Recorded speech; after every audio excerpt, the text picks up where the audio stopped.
It's not cool. Okay. See my sewing machines. I don't see it. It's that beautiful stripe. It's just a fancy one. It's pretty. It is what it is. It is. Jeanette always has the beautiful background She It's just- does. with the Buddha. Color and I know. And last time she had some fresh flowers there. I thought that was so pretty. We notice. Elisa, you can go ahead. Are you ready? I am. Okay. All right. Good evening and welcome to the August 28th special board meeting of the Ames Community School District Board of Directors. I'll go ahead and call the meeting to order and entertain a motion on the agenda. I move we approve the agenda as presented. Second. Moved by Perez, seconded by Benkin. All those in favor indicate by saying aye. Hi. Aye. Aye. Opposed, nay.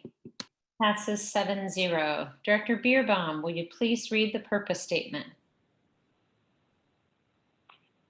The Ames Community School District commits to equity and access and empowers every individual to reach their full personal and educational potential.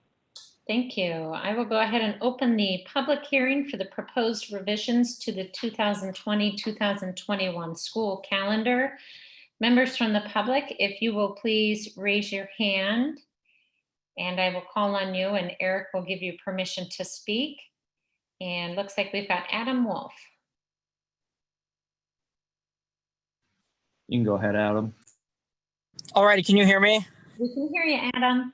Alrighty, I have two questions in regards to the revisions to the 2020-2021 calendar.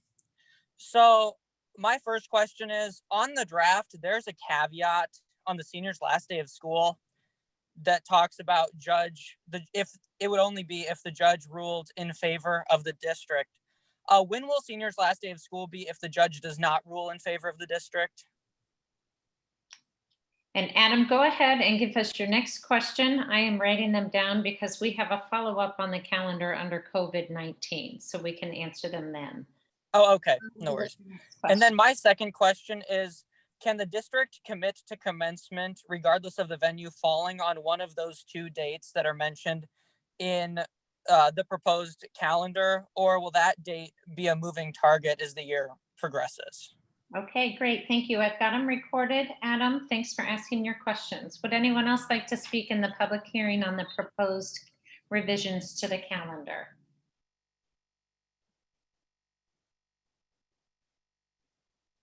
Seeing none, I will go ahead and close the public hearing and go ahead and turn it over to Superintendent Reisner for our COVID-19 update.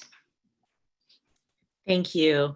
So the first item on is the academic calendar follow-up. And so with this, I don't know if Dr. Hawkins was on. I think he wasn't going to be able to be here tonight, but before I start talking, I want to make sure I'm not. Okay, nope, he's not. So the difference in the calendar and to answer that question is, if all of our days count, which I anticipate they will, if all of our days count, the seniors' last day would be the same as it was on the original calendar. I'm so sorry, I don't have the academic calendar in front of me because I don't want to leave my screen. I'm afraid I'll lose it. So if I can help, Jenny. Thank you. Yeah, so we do have two dates on there as far as the seniors' last day. If the court counts days in September as we anticipate, then we noted that June 3rd would be the seniors' last day. Otherwise, it would be the last day of school along with all the other students across the district, which is on the calendar as June 10. And Adam, I shouldn't probably say Adam, everyone. Oh, Lisa, I see a question. No, I was just going to ask, is there any way, the calendar is attached to the public hearing? I know that is there any way that we could go up and pull the calendar up for that visual? I knew where you're going. It wasn't on the agenda item, but it was because it was before. Thank you. Now I have a visual reference. Go ahead. And you might want to just scroll down to the end of the year there, June. So the last day would be, They're up here. there you go. Yep. Seniors last day. They're perfect. Seniors last day. If judges in favor, rules in favor, then it would be June 3rd. If not, then it would be June 10th. Graduate commencement. So the commencement ceremony, the actual graduation ceremony, we have both the 13th and the 20th held at Hilton Coliseum. So that's where we're at with that. And the 13th would be the date. We're anticipating the 13th, and that would be because we delayed a week or delayed 2 weeks, but really just a week for what's counted. Then that pushes graduation back. The commencement ceremony. Any questions from the board? One thing I don't think you actually said, but I'm just guessing. Why are the 2 dates held for commencement? Yeah, if we, it gave us wiggle room. There's no harm in holding 2 different dates. And so we did that. I don't know, Eric, if you want to add anything to that from our discussions, but. Sure. So we made adjustments, obviously, to the calendar, but I think if there's anything that we've learned over the past 6 months is that we don't know what the next 6 months are going to look like. And so we requested to hold with Hilton Coliseum the 2 dates, with ideally the 13th being the preferential date. Part of it, we weren't sure we were going to be able to get the 13th. And so we said the 13th and the 20th. And then when we got both, we just held them both. I can offer a few other things on the calendar, unless there are specific questions. One of the simplest ways to look at this calendar is after, we did push the start date back to September 8th. One of the things that I know Superintendent Reisner and Dr. Hawkins did was work with the teachers union pretty actively to figure out what we can do with some interior dates. And outside of, spring break, Thanksgiving break, winter break, there's Memorial Day and MLK Day in there. Every other day on our calendar is a student contact day where both our students and our staff and our teachers will be teaching, essentially. And so I know in previous years, we've had district-wide professional development days. We had Wednesday early outs. None of those exist in this current calendar in order for us to maximize our instructional hours so that we can get to 1080 by the end of the year. One other note on that, because it did come up as far as the petition to seek clarity on what instructional hours will count, regardless of that ruling on how, there's been a lot of conversation around the phased in September and how will that count and how won't that count? I know that we've been continuing to reach out to the DE to get clarity on that, but regardless of that clarity as presented right now, we will get to 1080 by the end of the year. I want to make sure I'm understanding this, Superintendent Reisner and Eric, whichever you wants to answer this. So this calendar is under the assumption that we don't get credit. So if we do get credit, then we will have extra hours in this calendar. Is that correct? Okay. We will have extra hours, but the calendar won't change because we also have teachers under contract. And so therefore our last day will still be June 10. So it's not like we can have the end of the school year be sooner. It's, we're starting, a little later. And so we will end up finishing a little bit later. Because their contract, just to be clear with all, their contract includes a number of instructional days in addition to the total hours that our students need based on the 1080. Is that correct? Okay, thank you. Okay.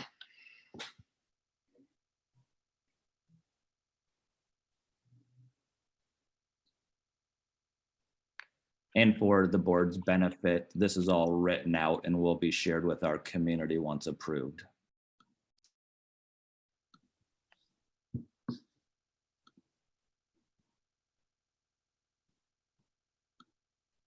Any other questions before we move on?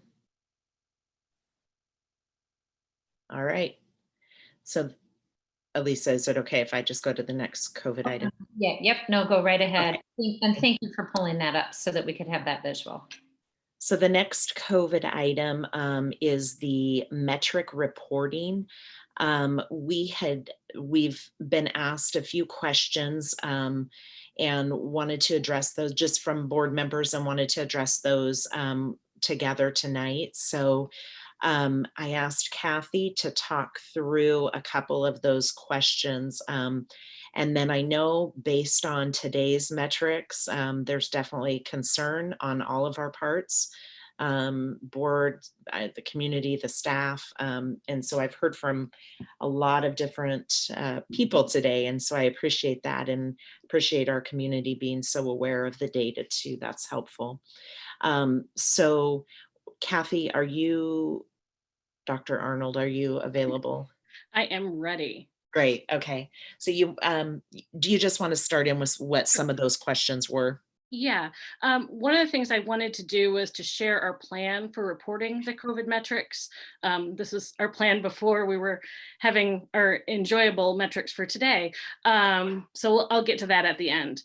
So every Friday, we're going to send out via Infinite Campus the following information that's going to be pertinent to our Ames Community School District metrics. So the following items will be the Story County positivity rate for a 14-day average, the Story County new cases per 100,000 people 14-day average, and then by building the following information by staff and student: the number of confirmed COVID-19 positive cases, the number of close contacts in quarantine, our 5-day average daily attendance rate by building. And for the first two numbers of the Story County numbers, Story County Public Health is working with a group and creating a dashboard for our local data. And that's where we will be getting that data, which for those first two numbers. And then I'll just share, currently at our 5 p.m. numbers. I don't know if they've changed in the past 42 minutes, but that's what I looked at most recently.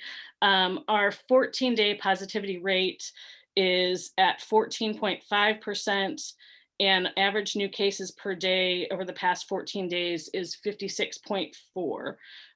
Based on current projections and looking at the data, once you start dropping off some low positivity days from 14 days ago when Iowa State was doing their dorm move-in testing, looks like a projection to be around 20% or greater by the beginning of next week or early next week, assuming we're going at the same rate of positivity that we're seeing currently. And those are projections or forecasts, but that would be where we could very easily see numbers early next week. And that's all the good news that I have. Kathy, can you just repeat real quick, for each building, you're going to report the number of confirmed cases of COVID, the number of close contact, so those quarantine, and then what, I'm sorry, what was the last one? I just didn't. Yeah, it's our 5-day average daily attendance rate. Our metrics are we're going to be looking at that on a closer perspective at a 2-day, but just to allow the data to make more sense from a weekly perspective, we're looking at just the 5-day daily attendance rate by building, just again for data clarity. Okay, thank you. Dr. Arnold, I noticed that in some of the numbers that were released, there was some mention that 2 students, I believe, had can you speak about that? Is that referring to students who are in a sports program now? Is that just students generally? Is there consistency in how we know that? Could there be more? Can you help me understand what that's about? So we had a very proactive family reach out to us to communicate the information. I can't tell you if we do have any other positives at this time. They were specifically looking for some clarity on start date due to recommendations from public health. So that was noted in there just as a thing to think about. That saying we have 0 students right now would probably not be accurate. So that's why that information was included. But that's, again, to the best of our knowledge at this moment. Then are you going to make a recommendation? Like, how is the district going to then instruct parents so that it's not kind of haphazard? So that is there an expectation that if a child receives a diagnosis, that then the parent will just alert the school just so that we know, like, is there a way we can be consistent with gathering this information? Yes. So I met with our school nurses today, and we have a process. We're building some forms to do that. So yes, I can bring that back at a later date. Unfortunately, I just don't have it for tonight. But we do have a process that is going to be a way for parents to easily communicate that that information. We will want the parents, obviously, to be helping us to collect that information, just as they would call their students out if they were ill.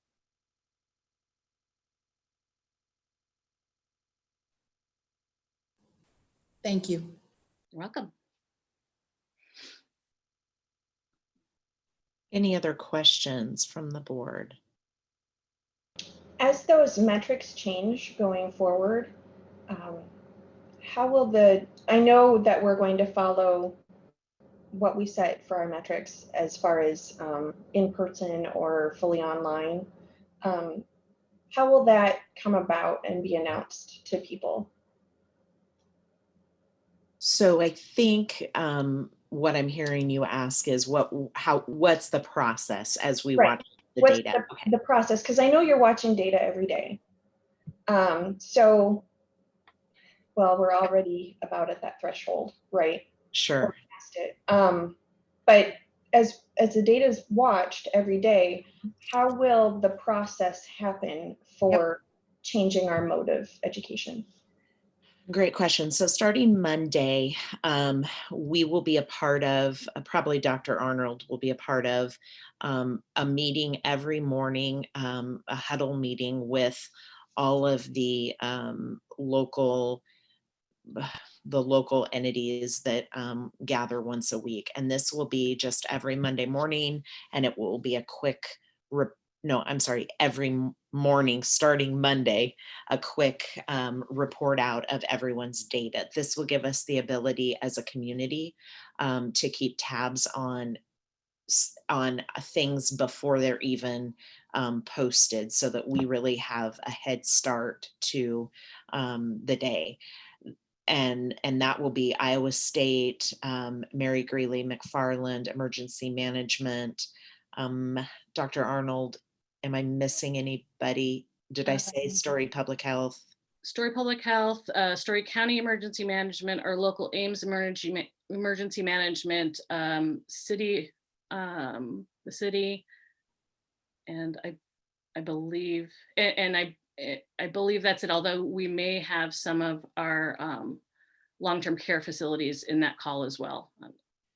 So that'll start the day, and then we'll be watching the data throughout the day, following our metrics, our guide.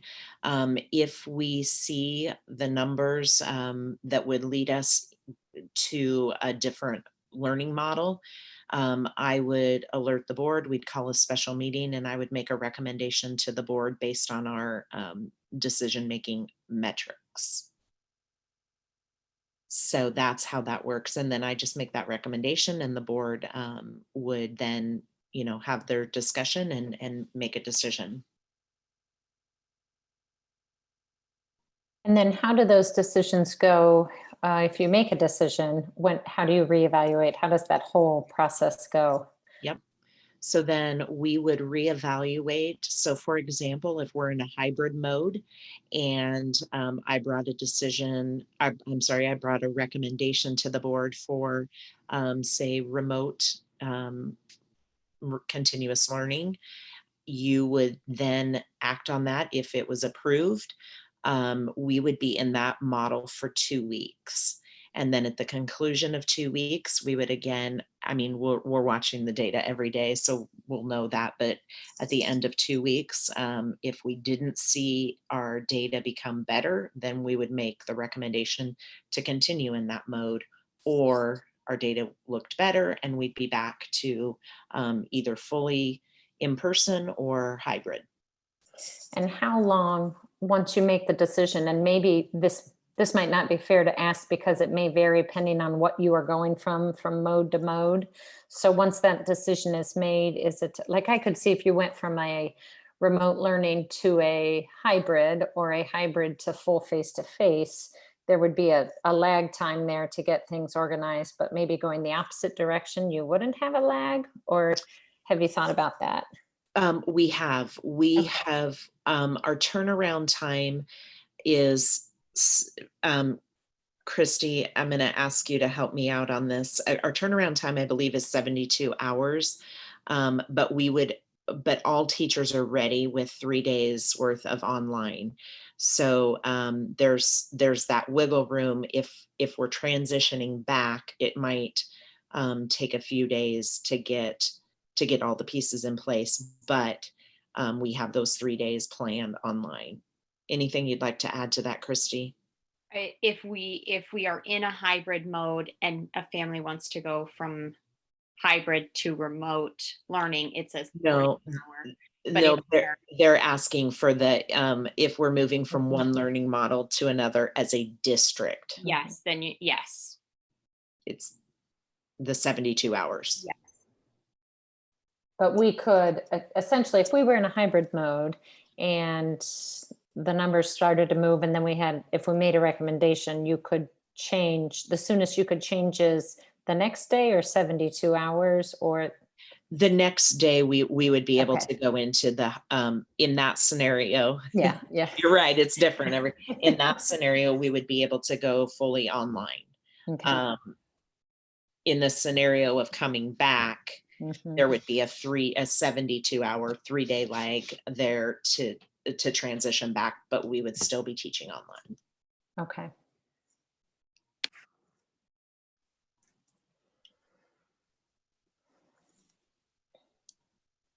Dr. Arnold, is there any opportunities for any of the data from Story County to be disaggregated?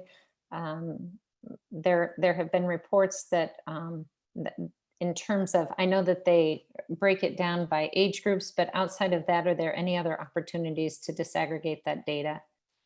I will have to see what they're able to do with the dashboard. I do know couple things that I did hear about that. I know that the concern is the effect of Iowa State's students. A couple things that I've heard. First, that a lot of the positives that are being seen at Iowa State are not on-campus positives. So those are people that are living within our community. So while I understand, we are able to break data down to the level of age, and even if we can disaggregate the Iowa State piece out, that still does represent the health of our community. So yeah, that wouldn't be a recommendation that we would make. And I believe Story County Public Health would also not recommend that, because these are our families.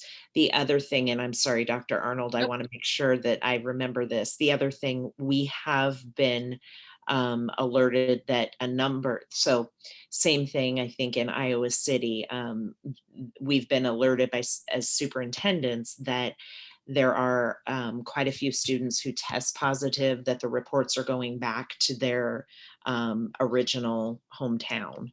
So that, that we have to be mindful that we may not even have a full picture of the Iowa State students, but that we want to be mindful they are our community. I've also heard that Iowa State might only be reporting once a week on their positives. Have you heard anything about that? I believe if I understood this correctly, I believe that their positivity percentage may only be reported on a weekly, just very similar to how we're looking at doing it. Their actual new case positives, I do not believe they're holding. I think that's more of how they're reporting their positivity rate. Oh, good. Thank you for the clarification. I was worried about that. Well, and the other thing to consider is that students aren't only getting tested at Iowa State. They're going to other locations as well to get tested. Correct.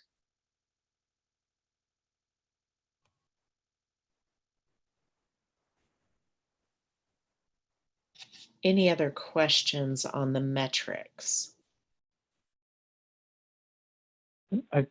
Maybe a question, more a comment. I think one thing kind of went sideways on the disaggregation stuff, thinking that we might be looking to get the Iowa State number as a way to like not count it. But there's a flip side too of if it was disaggregated, then we could see the questions that maybe were talked about earlier of how many kids currently that are going to be in our population or parents that would be in our population, right, might be positive in the community. So I think that's a reason maybe, again, that number might be interesting. I don't know if Story County is going to break it down though. We can ask. But that would allow us to get, because otherwise we're going to have to wait 2 months or 2 weeks, it sounds like, before we know anything about our actual population. We have a number of families though that are Iowa State like grad students, don't we? So how would you put them? I don't know. I'm not making any statement about how we would project those numbers and what they're meaning, but just the idea of if we had them, maybe they'd say something that Kathy could make some judgments from or projections from. Or even looking at the trends within them. I guess that's what I was thinking as, fewer number maybe related to Iowa State, but more outside of Iowa State. To Gina's point, absolutely. They're not two isolated communities by any means. I just didn't know, and Dr. Arnold, you're going to have a sense for that the rest of us won't, that if there's any value in terms of looking at that trend data. So right. I think one of what we'll have to see is we're going with our daily huddles that we're going to have locally with Story County and emergency management and that team. I think we'll be able to, one of the things we're going to be reporting out is on our organizations. And I do value the fact that students are tested various places. So how we could access that data may not be as easy as we would like it to be. But I think we'll be able to see better once we have these meetings to see what type of data and what we can do with that and some projections. But I think there's just such a great value in those daily meetings to try to get a sense of the community. Mm-hmm.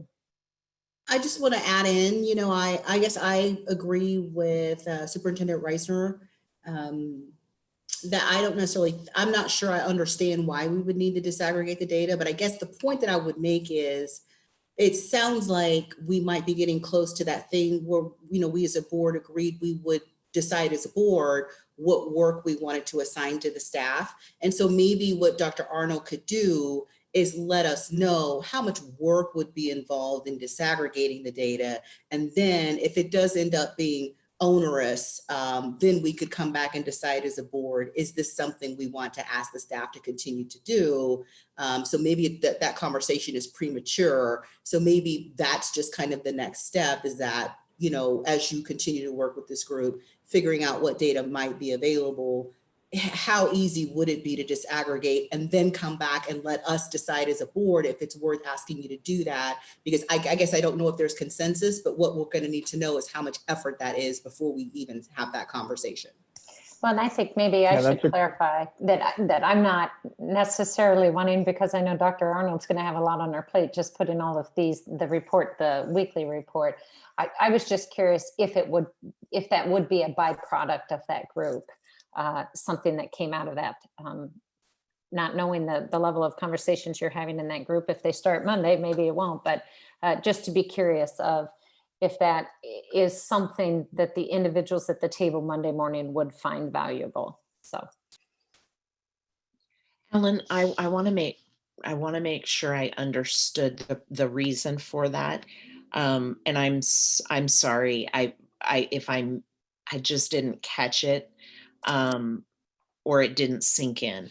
So could you tell me again the reason that we would want to take those, to disaggregate that? And I know you had a good reason. I want to make, Well, I mean, and to Director Binken's point, that's not something the school district can do anyway, right? If that data is not disaggregated by Story County, that's not something any amount of labor would allow us to do because we won't have it. But if Story County does have it disaggregated, it seems like, for example, that would be able to give the district, for example, in the next couple of weeks, like if you see there are 20 positive cases of high school age kids, that tells you something that maybe you didn't know before. Or really, I was mentioning it in terms of there are some discussions we had earlier where, Dr. Arnold said that we've been notified that there's 2 kids that are currently COVID positive, but there's probably more. If Story County disaggregates the data, then we'll know what that more actually is. And then how the district chooses to act or monitor that data, that's up to the team, I think.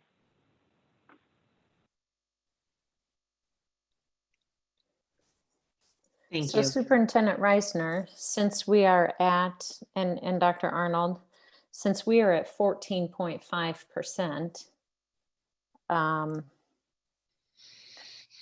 what do you think might be happening as we, not with the cases, but as you look at our process and the way we would roll out our process potentially?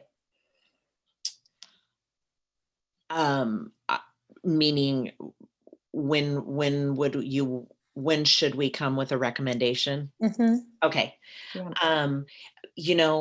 I guess there's several different ways to look at it for me. I've tried to really be mindful of the community and the requests that I'm hearing from the community. And so on one hand, I know that answers, if we have them, the community wants answers. And so I'm relying on Dr. Arnold to help me understand what would need to happen in order for our percentage to go down to the point that, that we could continue in that hybrid model.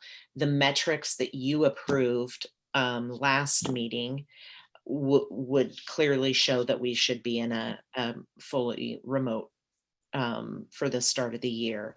So my question and my discussions with Dr. Arnold have been, help me understand what would need to happen before June 8th, before September 8th, for us to, continue in a phased-in hybrid model. And so I don't believe that would necessarily be possible for us, for our numbers to be at a place where that would allow for us to do that. But we did push the start date back so that we could understand the data as we got close to the start of school. So, it's really either making a recommendation on a Monday or making a recommendation on a Friday, and what is the benefit of doing either or. And so on one hand, I know that our community making that recommendation sooner is helpful because they're able to make childcare arrangements or, look for solutions for that. And then waiting gives us another 4 days that maybe something amazing will happen in. So I think, there's benefit to both.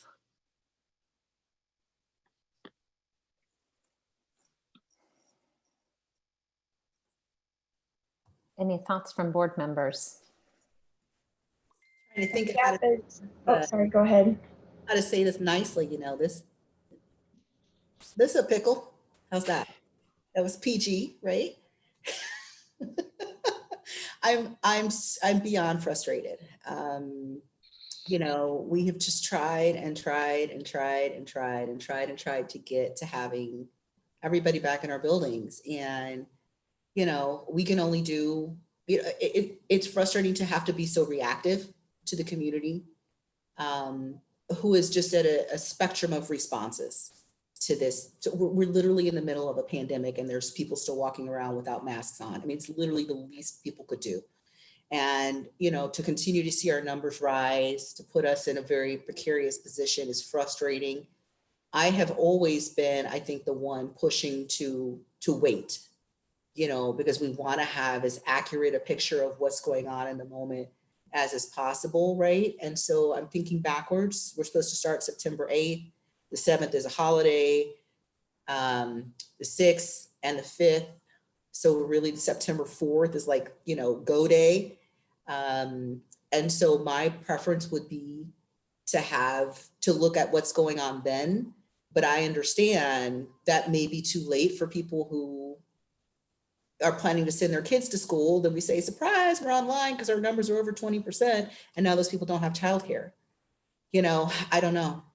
I don't know. I just don't even know anymore. I would love to hear what other people are thinking. I'm really struggling here. I have a couple of thoughts. The first one being, even though the students don't come back till the 8th, the staff is already back. So we need to take that into consideration. Plus, something else that I've noticed as a trend over the last 2 holidays that we've had is there has been a spike after a holiday because people don't wear masks, people go out, they go to beaches, they go to wherever they want to go, and there's a spike afterwards. So that is also a concern if we're starting up school in person the day after a holiday, when what's coming. And if the trend is for next week, that there's a very likely chance that we'll continue to rise in cases, or even if we stayed where we're at, we're high. And the lower numbered days are going to fall off next week, as Dr. Arnold said. So I'm really, really concerned about starting in person with where we are today because of things that we do know, like having a holiday coming up and that our staff is back. So a couple things that I could add today when we got the numbers. Protecting the staff has been a high priority for the board. I know that, and for myself. So when we got the numbers today, we did take action, and the staff was able to work remotely or stay in their classroom, and they have been adhering to strict mitigation steps. So that was something that we enacted right away. I want to make sure that I paint the picture of reality. And so we have spent hours upon hours trying to come up with our response for when a classroom doesn't have a teacher or a sub or an EA. And that is the reality that this is more than anything. This is the current reality that districts are facing. I had a superintendent's call today to say, does anybody have any great ideas? Because what happens is we may not have staff to cover the classrooms. We have staff right now who are quarantined. We have staff right now that are positive. Our concern continues to be supervision of students. And so if a staff member calls at 6:30 a.m., we have students who are going to be there.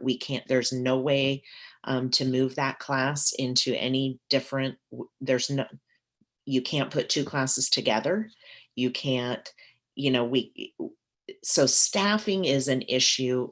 And that I want to make sure I'm giving that the level of importance, and there's just not a lot of options. We have every scenario we could possibly think of planned out, but at the end of the day, we are continuously coming back to We don't have a staff member to cover. We don't have a, so.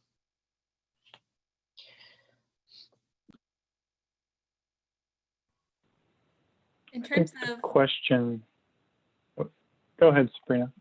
in terms of when to make the decision, I kind of agree with Director Bankin that waiting is good. I think I really appreciated that the district sent out the numbers today. I think if the community understands that these are the metrics we are following, based on the metrics today would indicate that we would be online and keep providing those updates, but give it every possible minute to change for something to be better. I think people can still plan that way. I don't know. I struggle with it because I want to give the staff and parents and students notice and time to adjust. I just don't think there's any perfect answer here. I think one thing, and Superintendent Reisner talked about this earlier, if we weren't still beyond the beginning of the school year, the date she would bring her recommendation is immediately, like Monday, right? So I hear what everybody's saying. I mean, my heart, I really want to get kids into the school building, so I want to delay it, hoping that the numbers magically go down. That said, we probably need to follow our process. And I hear what everybody's saying about we want to do what's best for staff and the community. We also want to make it so staff has some clarity, right? So as far as what day, it's sometime next week. I kind of look to you, Superintendent Reisner, to say, what do you think works best for your organization as far as when you would want to bring a recommendation?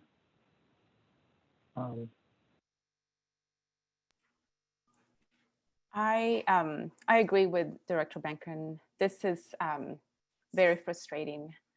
The way that I'm thinking about it right now is that I don't know if there's anything that can happen that can make our numbers get better, just because if you think about, we don't really have any measures in place. Masks are, it's not a mandate. So whoever is not using a mask today won't use a mask tomorrow. Whoever's using a mask will continue to use it. So I'm thinking from that. So it is a tricky situation. I'm not super sold to any decision, but I'm almost thinking that the sooner the better, just from preparedness from our teachers, because our teachers have been, I think our teachers in our buildings have been very busy working on the logistics of how to get the kids in. How do you get them in? How do you get them safe? And I wonder if this will shift a little bit that narrative of like, okay, I guess we don't necessarily have to work with that piece. We're doing this other piece. If there's an indication that this is where we're gonna be, which I think this is where we're gonna be because there's no mitigation measures. So I agree with Director Bierbaum, whichever Superintendent Reisner thinks is best, but I tend to think that probably the sooner the better. I think that in terms of giving our staff, time to a few extra days to be able to shift, they have been preparing for face-to-face instruction. And so giving them time to be able to now change gears and prepare, I see a great benefit to that. Dr. Arnold, I think you may have, the conversation I think that is going on is, would it benefit us to wait until the very last minute mathematically?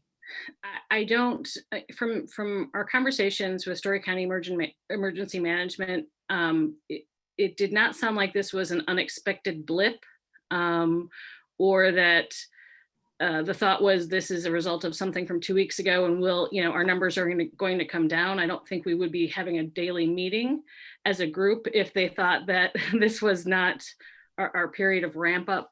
I don't know mathematically in reality. I mean, if we had very low positives for the next 7 days, it may be positive, but it may be possible to move the metrics down, but I don't think that's a realistic projection. And I don't mean to be negative, but I don't think that this is an anomaly in the data, that we've just had some high testing the past few days. And that is based also on my conversations with Story County EOC. I just don't, it seems like that as much as I think we all want the numbers to go down and to have it be an anomaly, it does not sound like it is one. So the point, I think, that being there's no mathematical way that Friday is going to bring a result that would, in reality. In reality, I mean, there is physically a mathematical way, it's just not real to what we're experiencing. I feel like this is an important point that is also very complicated. Dr. Arnold, can you break this down again, like apples and oranges, right? Yep. So, and I'm looking at some data over here, but right now we're dropping off days that have very high testing amounts with very low positives. So those are the days where Iowa State was testing their move-in dorm people. That dropping off, I think we have 2 more days of data that will drop off within our next, every day we're dropping one of those days. We have 2 more days of that data. Once we hit that point, then we're hitting areas where that increase is seen. So we would have to stop having, we would have to have positives that we were seeing 3 weeks ago, or a positivity rate, or the amount of new cases that we were seeing 3 weeks ago, or probably actually a little longer, for us to bring our projected positivity rate below 10%. And remember, we're talking about from our metrics at a 10% level. Right now, our 7-day positivity is, I believe it was 23.6 or something like that. I'm sorry, I don't have it pulled up on my screen because I don't want to lose you guys. But it was around 23, 24 last time I looked at it over a 7-day period. So as we're taking off those low positivity days, we're adding more high positivity days. So did that help clear things up at all, or did I make that more confusing? So what you're saying, if I'm understanding, is you're kind of looking at a variety of metrics, and they're all kind of averages, right? One is an average of a 14-day period of time. And right now, part of what's included in that 14-day period of time is still when students were checking into Iowa State. Correct. But as we move through time, those numbers will no longer be included in that 14-day average. And because of the trend we're seeing of the positives ticking up and where we are, that the average of the 14 days that you see in our near future won't be enough to bring us back down to a place where we can continue with the hybrid. Is that what I hear you saying? Thank you for saying it much better than my stumble through, but yes, that is exactly what I'm saying. You're saying kind of mathematically, you aren't seeing how we can come down because it's an average, because of the window we're in is, I don't know, intermediate positives, high positives. I don't know what range to give those. Right. So the positivity we've been seeing the past 4 days has ranged from mid-20s to even up to 30% on a daily basis. So from that perspective, that's why with the 14-day average, it would be mathematically challenging to bring that number down, because we're not going to greatly increase our amount of testing. Our testing is going to stay consistent. Our denominator is going to most likely stay fairly consistent. So that's why that would happen. From what I've seen, it sounds like the numbers would have to be like in the single digits for percent for that to change it that much to get it back down. And even then, I don't know that it would bring it under 10. Currently, we are, by Monday, we would meet, my assumption is we would meet the state requirement or the state metric for remote learning to be approved. So we are very close right now. So chances that we would be approved, or if I submitted today, which I definitely can submit today or tomorrow again for permission, I believe that will be approved. For those of you that don't know, Iowa State, or I'm sorry, the Iowa City was approved. Their number is, they're in the same situation we are. And they resubmitted their plan that was denied the first time, and they were approved. So on a positive note, we'll meet the state requirement.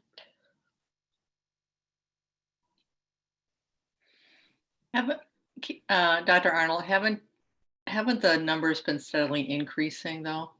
Yes. So there hasn't even shown any variance. They've just been on a steady climb the last 7 days from my view of them. Yes. And given given what we know, I mean, I don't have a crystal ball, but it seems like they're going to continue to rise. Hopefully not, but it seems like that's what we could probably guess are going to continue to keep rising, at least for the next few days, I would think. But and if not rising, I would say it would staying consistent to what we've been is possibly, you know, on the best case scenario, staying consistent and you know, or rising. Or it'd have to be a steep drop. Yes. And again, that was not what was anticipated, talking to Mary Greeley McFarland and other local providers. And then just looking at the data you had, right? Even if we had a steep drop where it dropped in half for the next week, we would still be above the state metric borderline. So I don't know. Well, we would definitely, like I said, yeah, we would still be above. I would like 10%. to be able to say we might be able to get past it, but it doesn't mathematically look like we will. Not the 10%.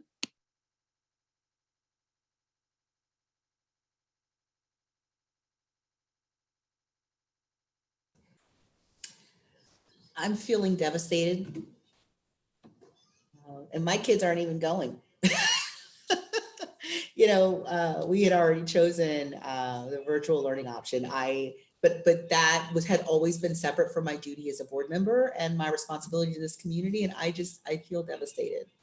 You know, people work so hard for so long. We've tried, you know, we even cut our half in half to try to make this happen. And, you know, to be so close and to have this news, it's just, I feel devastated. I know our community is probably going to feel devastated. And, you know, I can assure you that the the directors and principals who have been working around the clock, including weekends and evenings, we are devastated.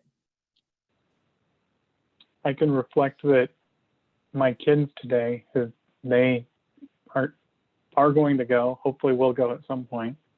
They were so excited to get those emails and to find out about their teachers and running around the house and talking to their friends. And I just feel so horrible for them that the experience you guys worked on all summer might not be the one we can make happen. So I don't know that I want to talk about how devastated I am, because I will get very emotional. So, Jenny, I cannot even look at you on the screen because you have all worked so hard. So I am feeling like, looking at the numbers, it is incredibly difficult to think that we could even get ourselves out of this hole by next Friday, especially on the 10% metric that we just set on Monday, let alone the 15%, that when I learned about this summer, I thought was so high, and I thought, gosh, we'll never hit that, right? But we don't even have our kids in our buildings yet. I know that our staff is working so hard to prepare for a model that we had really hoped we could begin the school year in. And I feel like, given that absent a miracle, a really difficult vote and call or a recommendation from our superintendent to be entertained at the beginning of the week may give our staff and families a few more days to make some necessary adjustments for those first 2 weeks. I hate saying this. I have 4 kids who just cannot wait to get back to their teachers. So it's just heart-wrenching to say this, but I really feel like we owe it to our staff to spend the time looking at how, if we could have that recommendation earlier in the week, it would give them those days next week to prepare so that they can give our kids the best 2-week start of the school year in a potentially remote location, assuming that it would be the recommendation from Superintendent Reisner and approved by the board. It pains me to say all of that. I mean, I think one thing we haven't talked about, I'm just going to mention it because I see there's like 200 people watching online. We're talking about the positivity, but to put this in reality also, the 7-day average has nearly 90 new cases per day for the past 7 days. And that number is going up. This isn't just about percentages. This is, we could, by the time school starts, have, 1,000 new cases right before school started. It's horrible. So I agree. I think we got to do it earlier next week. I agree. I know you've put so much time into this, getting prepared. And I feel so bad that you've put so much time in, but we've learned a lot from it. You've learned a lot from it. And we can use a lot of that going forward. I really do appreciate the time that everybody's put into it. You guys have worked really hard. You've worked around the clock all summer. And yeah, I really appreciate it. It is devastating. There are a lot of kids that are looking forward to seeing their peers, and they're not going to be able to now. Not for a while, but they will get to. They will. It's just going to take a little bit longer. Superintendent Reisner, maybe Dr. Arnold. So if we were to make, let's say you were to make the recommendation on Monday, does that start the clock on the 2-week review, or does the clock start on the 8th of September when we actually start school? So the way I'd answer that is, if we are talking about what we as a board want to do, that's different than what we would be approved from the Department of Education. So the Department of Education's approval would go for 2 weeks at the start of school, so the 8th. Okay. If you as a board want to review it in 2 weeks from Monday, we could do that.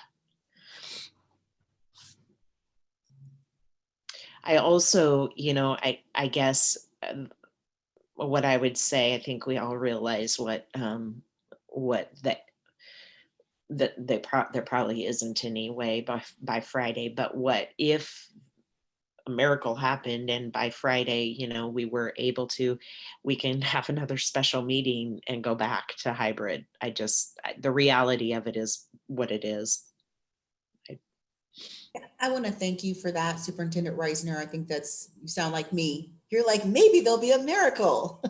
But what I've heard from the community is, just frustration over all of this back and forth. And they really just want people to demonstrate leadership, right? They want people to to give them like, this is what we're going to do and to stick with that. And so, you know, I feel like if we were going to make a vote that's, I don't even know how much more we could change. Right. So that would just be my thought, but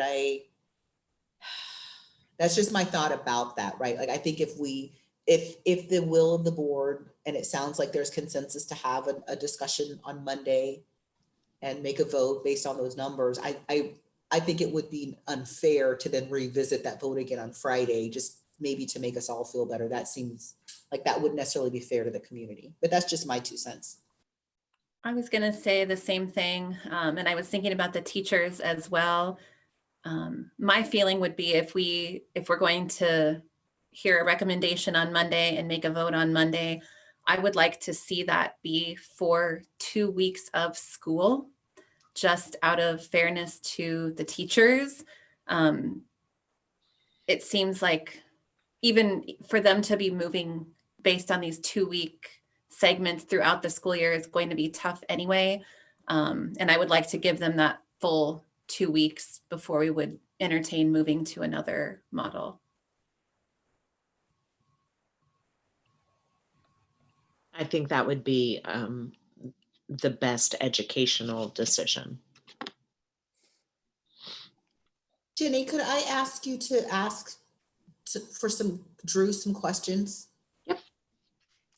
I would like to know, this is all hypothetical, right? But if we have a meeting on Monday, if in that meeting there was a recommendation that we, based on our metrics, go into a 100% online model and the board votes for that, how does that impact the current suit that is in court right now?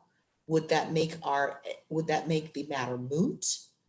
Especially if we did so with permission? Because it's my sense that, because what I hear you saying is that we would actually be meeting the Department of Ed metric numbers and that we would likely be granted permission.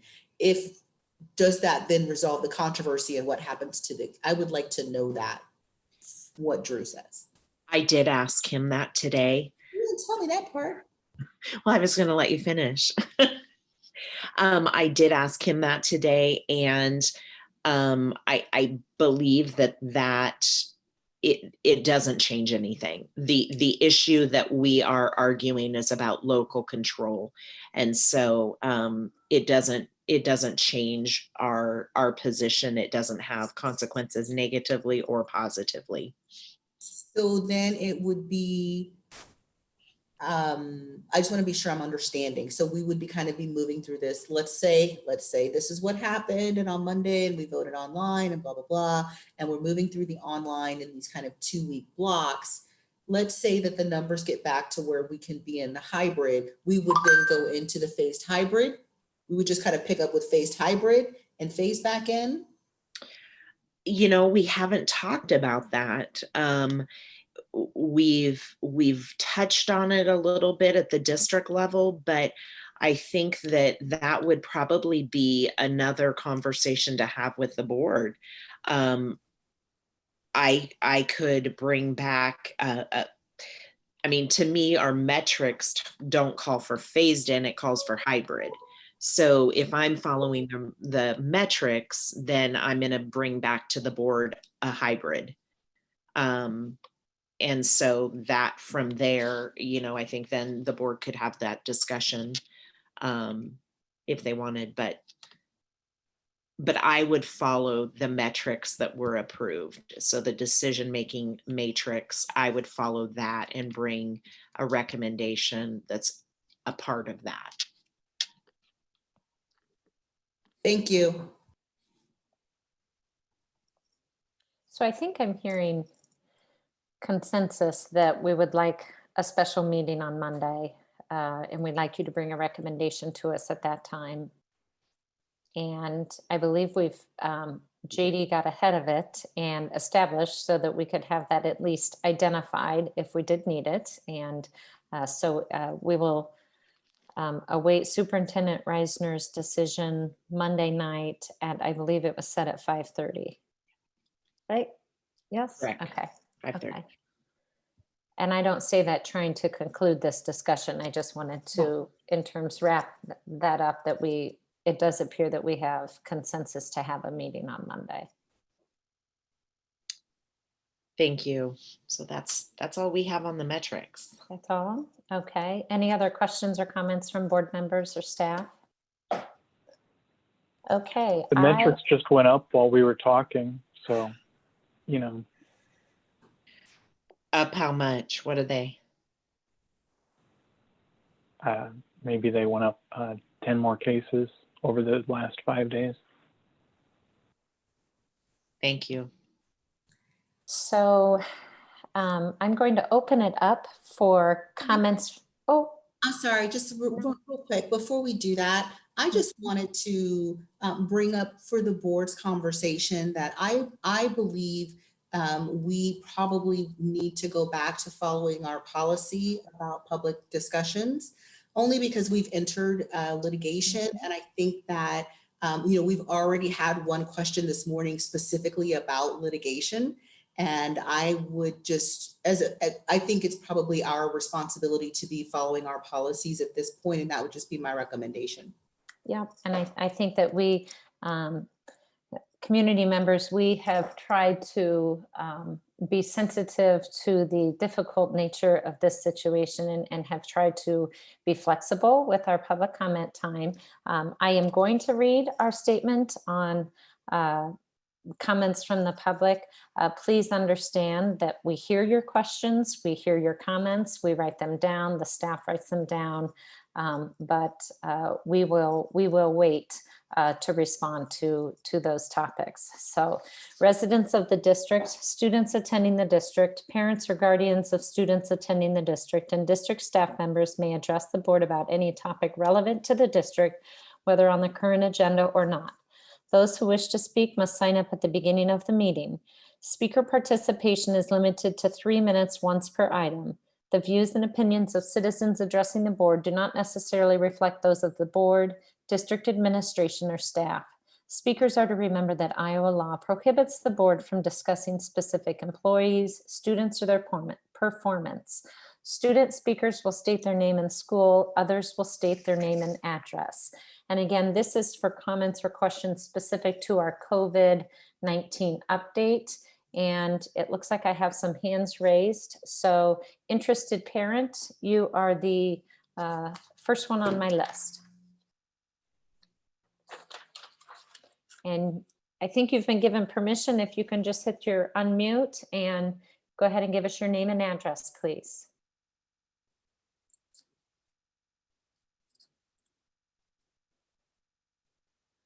All right, I'm not, certainly raise your hand again if you're having trouble with that mute button, but we will go ahead and go to Sarah Merrill. You've been given permission to talk. First of all, thank you for your insight and your hard work and dedication on this critical time for our students and families. And as a parent, I just would say I am supportive of you making the decision earlier rather than later, especially with the information being released today that parents might be assuming that their children are in school. So having to deal with childcare and rearrange plans again, a shorter window of time further complicates that. And I also, our hearts are with you, having to pivot once again. And I just want to say that I hope that your wonderful plans can be applied whenever we do get to return to the schools, even if that's later on in the academic calendar. Thank you. Thank you, Sarah. We appreciate you making comments. Next up, Brian Worth. Hi, my name is Brian Worth, 3515 Emerald Drive. Really, all I want to do is I want to say thank you.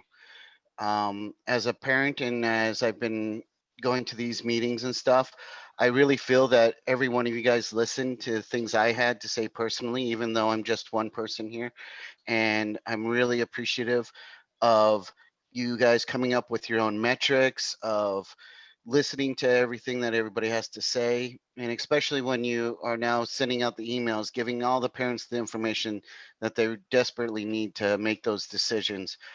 And I want to thank you all for the leadership that you've really shown and everything that you've been doing here lately. So I don't have any questions or concerns at this point. You have covered everything, but I really felt that I needed to express how much I am very appreciative of everything you've been doing. That's all. Thank you, Brian. Joe Smith. Hello, Joe Smith, 2505 Pierce Avenue.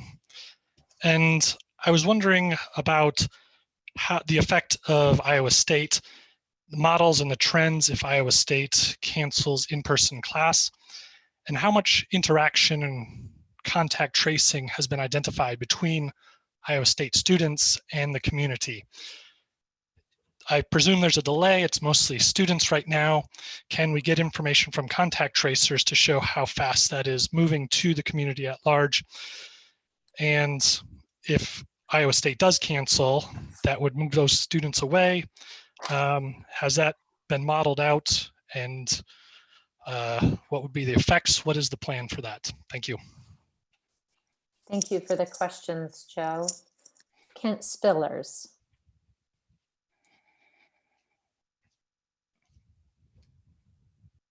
If you can hit your unmute, Kent, you've been given permission to talk.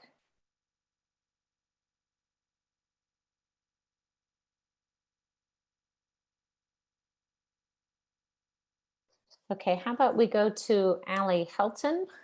You've been given permission to talk, Allie. Hi, Allie Helton, 1313 Garfield Avenue. If we do end up starting online, which metrics seem to indicate that we will, if the percentage positive does decrease, will we go back to regular hybrid, or is there a possibility to do the phased in hybrid model that you guys worked so hard on? My hope is that the phased in hybrid is still an option. For a lot of our kids, going from no contact and no big groups to even half or a quarter of the students in the building at once is going to be an anxiety issue. So the phased in hybrid just helped with that a little bit. So I'm hoping that that's still on an option that you are all considering. So thanks. Thank you, Allie. Eric Snyder. Hi.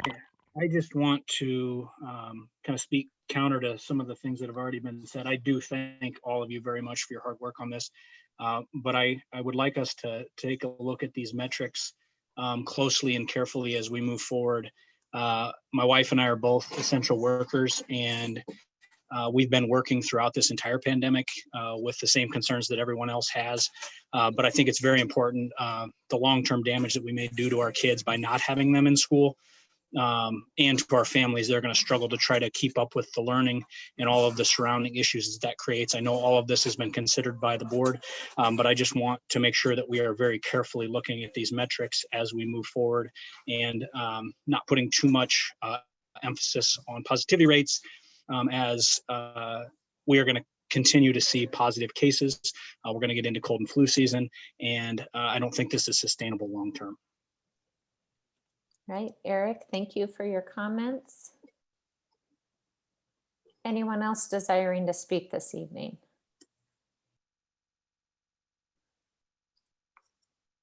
Oh, Kent Spillers.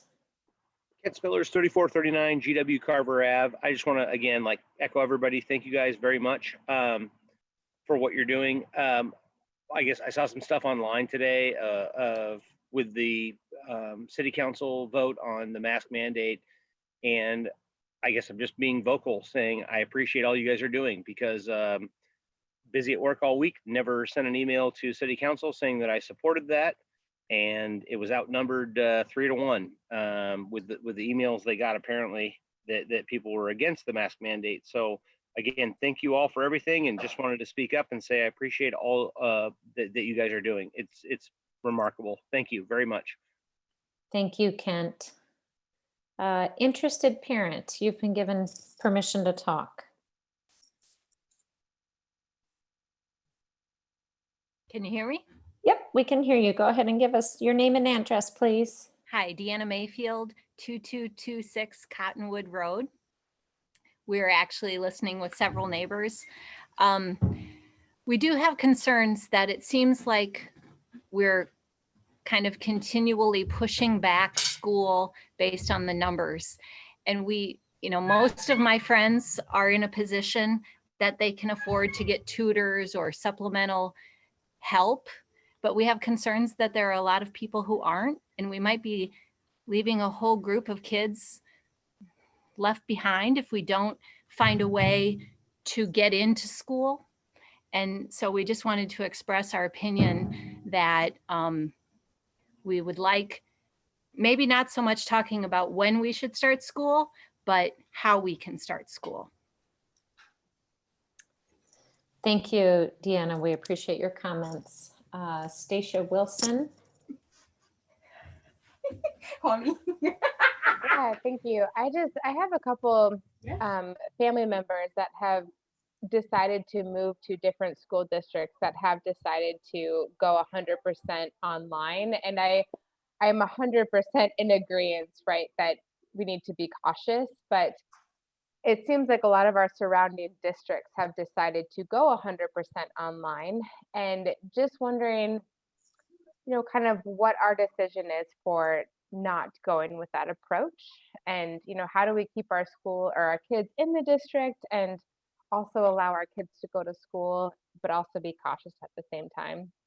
Kind of a lot of thoughts all in one, but I just wanted to ask kind of why we aren't really going with all of the other districts in our surrounding areas.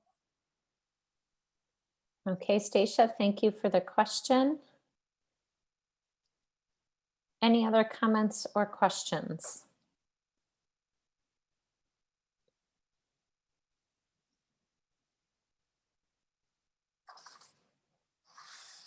All right, I have tried to provide some sufficient wait time. Again, we appreciate the comments and questions from the public. We will go ahead and move on to the discussion items. We have policies for discussion.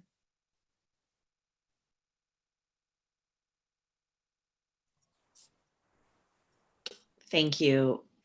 So I don't know if Sabrina, if you want to discuss, or I can actually, I think it might be important to have Kristen Johnson, our Director of Human Resources, just talk through a couple of these based on new guidance.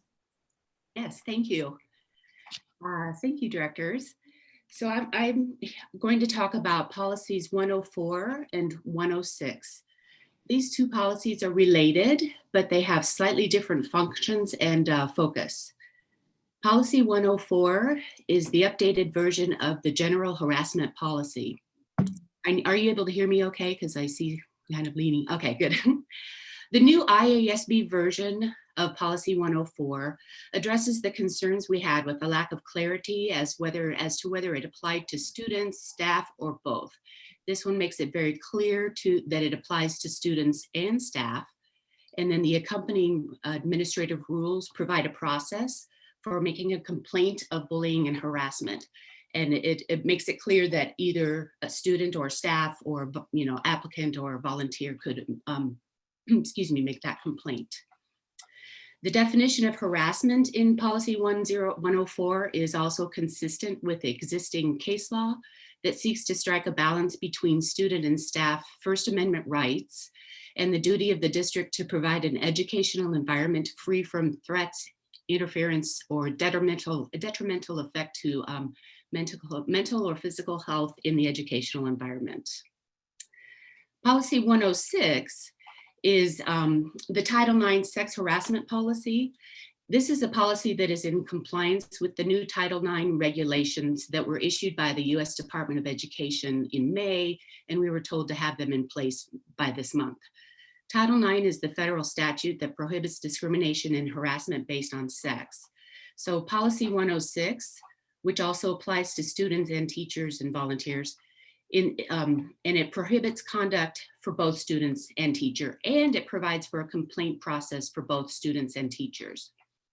There are extra procedures required by the new Department of Education regulations that are included in our administrative rules that would not have to apply to Rule 104 or Policy 104.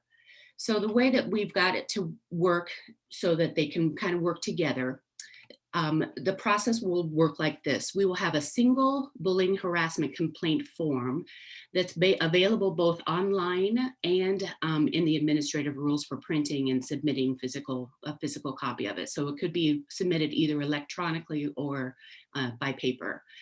Once we receive a complaint, if it alleges sexual harassment or discrimination, it will go to our Title IX coordinator, who will screen the complaint to determine whether it falls under the jurisdiction of Title IX, which requires that certain factors be met. If the allegations fall within Title IX, the Title IX coordinator will conduct a fact-finding and interviews as provided in the administrative rules, and then submit the collected information to the decision maker.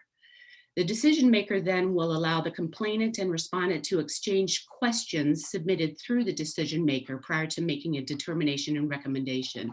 And this complies with the due process requirements of the new Title IX regulations. That determination and recommendation would be appealable only for the grounds specifically allowed in the policy to an appeal panel that will be led by the superintendent. If the allegations do not fall within the jurisdiction of Title IX, maybe it's not about sex, or maybe it doesn't fulfill all of the factors, the complaint will then be referred to the appropriate investigator as designated pursuant to Policy 104. And then for any complaint alleging a violation by staff against a student, whether under Title IX or not, the Iowa Code Chapter 103 policy of abuse by abuse of students will be activated, and the Chapter 103 Level 1 investigator will conduct the initial screening and follow-up fact-finding or referral to the Policy 104 process if it's not a 103 violation. And I know that's a lot of numbers, and I feel like I have to draw a picture maybe, but we've got it figured out so that it all works out with the rules and the accompanying the policy and the accompanying administrative rules.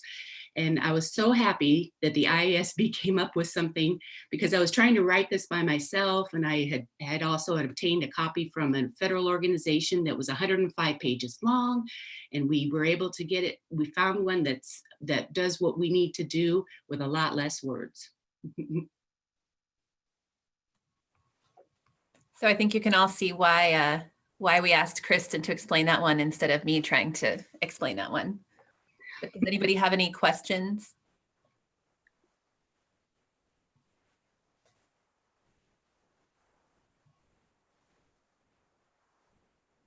I do have a question for, is Dr. Jones on the call?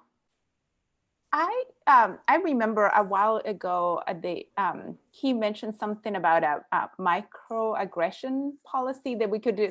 Does he see anything that they would address, like microaggression comments in this policy?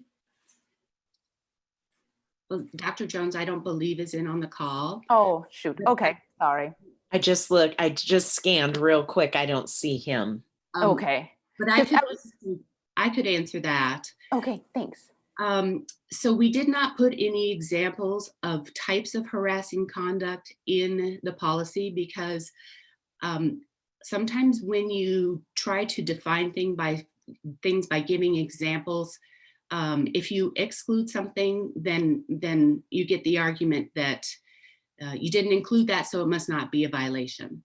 So, and you can't really provide a list of everything that might be considered harassment, right?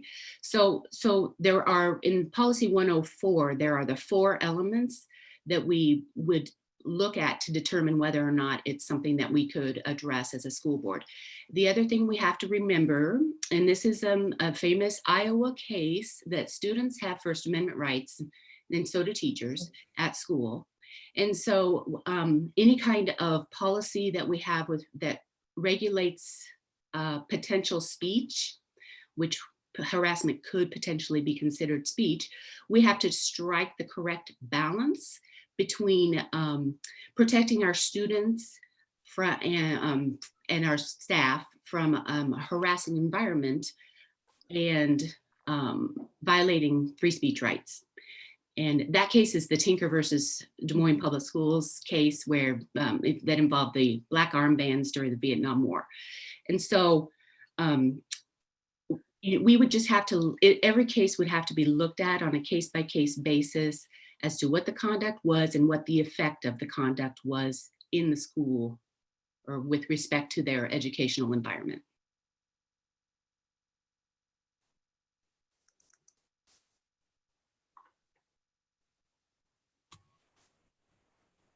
Is there anything on the wellness policy that you want us to be aware of?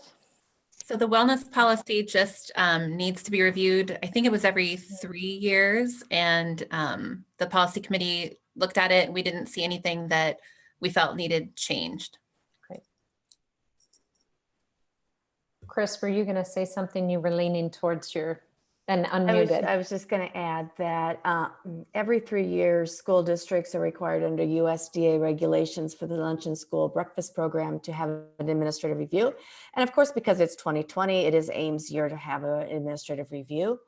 And because the wellness policy is required under the Healthy Kids Act, and it is required to be reviewed every 3 years, we need to have it reviewed because we are under an administrative review.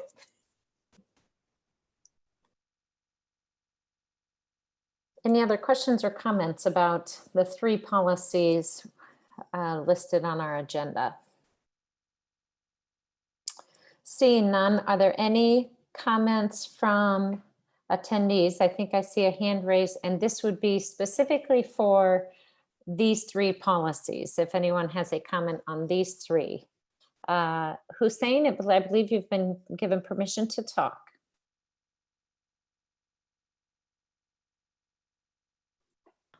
I would like to thank you for what you have been doing to serve our community and our students.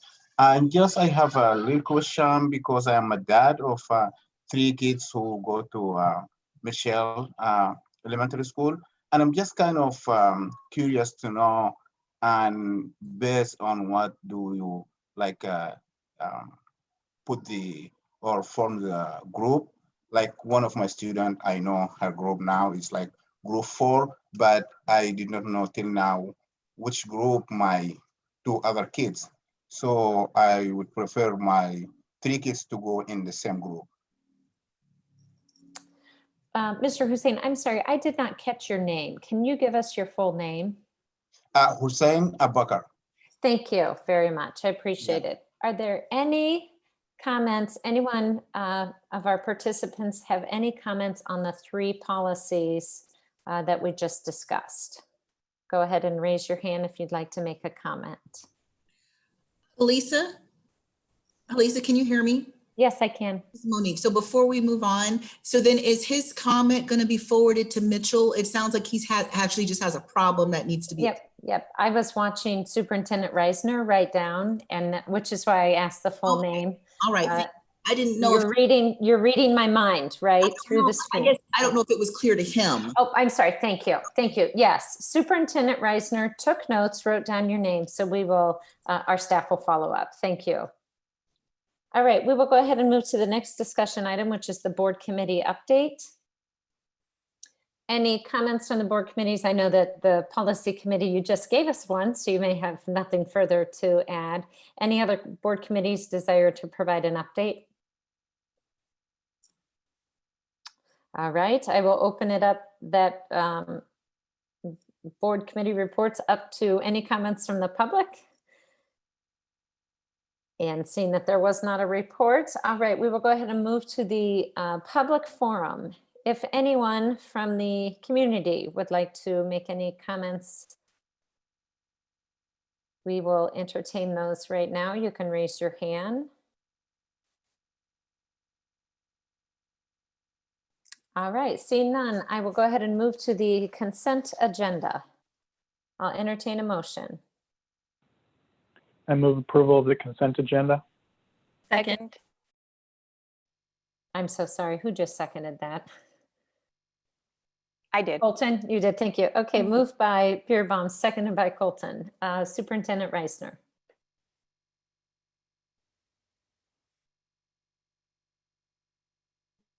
College Football Playoff Foundation in care of Dallas Foundation.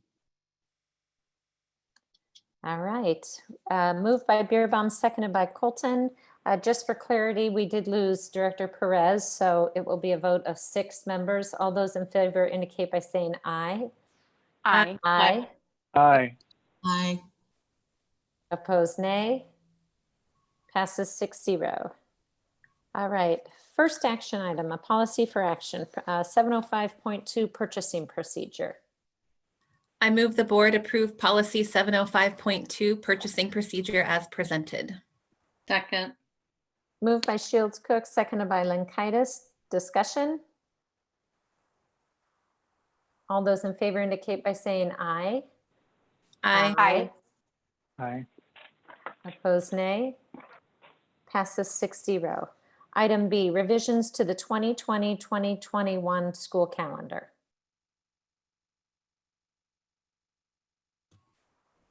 I move the board approve the revisions to the 2020-21 school calendar as presented. Second. Moved by Shields Cook, seconded by Colton. Discussion? All those in favor indicate by saying aye. Aye. Aye. Aye. Opposed, nay. Passes 6-0. Item C, AHS parking fees.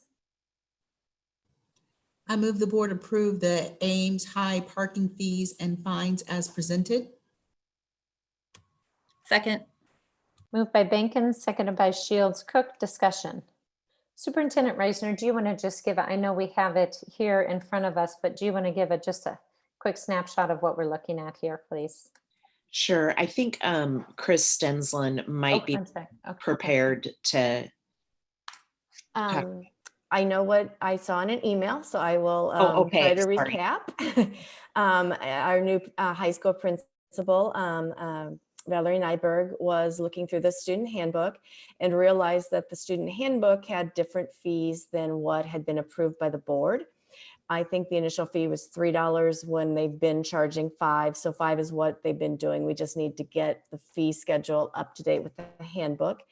I believe the parking fine was $20 and she felt that was unreasonable.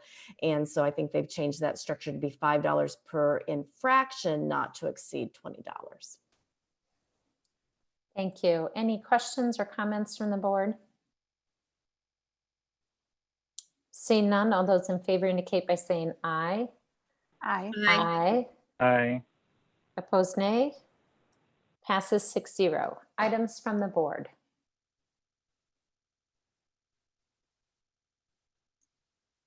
Seeing none, we will go ahead and move to items from the superintendent. Everything I had was in COVID. Thank you. Yep. All right, I will entertain a, I'm sorry, board planning calendar. Sorry, I just skipped something. So we will have a meeting. Next meeting will be Monday night at 5:30. Any other things from the board planning calendar to highlight? I don't think so. Okay, I'll go ahead and entertain a motion to adjourn.